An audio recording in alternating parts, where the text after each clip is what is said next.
debunking the myth of immigrants are criminals. Let's start with the United States. Contrary to popular belief, research consistently shows that African immigrants are not disproportionately involved in criminal activities. In fact, they often have lower crime rates than native-born populations. The claim that immigrants, especially undocumented ones, cause spikes in crime lacks factual support.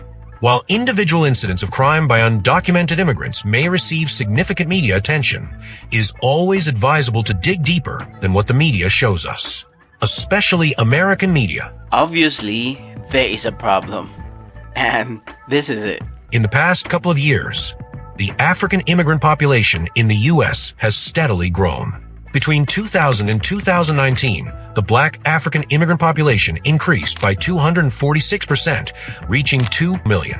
Africans now constitute 42% of the country's foreign-born Black population.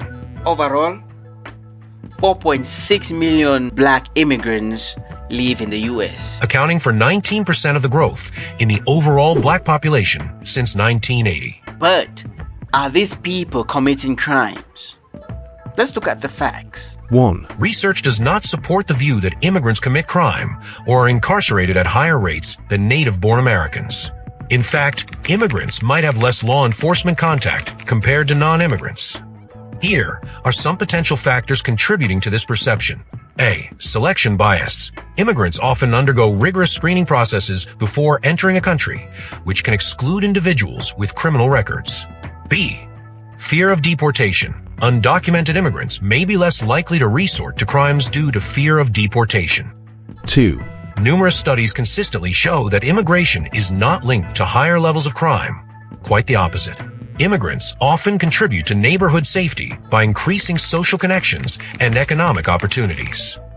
A. Social connections. Immigrants often form strong social bonds within their communities, which can help to deter crime. These social networks provide support, encouragement, and a sense of belonging, making it less likely for individuals to engage in criminal behavior. B. Economic opportunities. Immigrants often bring new skills and entrepreneurial spirit to their communities, creating jobs and economic opportunities. These economic benefits can help to reduce crime by providing people with legitimate means of earning a living. C. Diversity and tolerance. Immigrant communities can foster greater diversity and tolerance, which can help to create a more inclusive and peaceful society. This can reduce the likelihood of conflicts and violence that may be associated with intolerance and discrimination. 3. Even when specifically examining undocumented immigrants, the conclusions remain similar. Studies find that undocumented immigration does not increase violent crime. Sanctuary cities, often criticized, show no visible difference in crime rates compared to non-sanctuary cities. In Texas, undocumented immigrants were 47% less likely to be convicted of a crime in 2017 than native-born Americans. 4. Overall, immigrants have a similar or even lower likelihood of incarceration compared to native-born Americans. For instance, one study found that undocumented immigrants are 33% less likely to be incarcerated than U.S.-born individuals. Recent census data spanning 150 years reveals that immigrants are actually less likely to be incarcerated than their U.S.-born counterparts, with the gap widening in recent years. These findings challenge the notion that immigrants are disproportionately involved in criminal activities.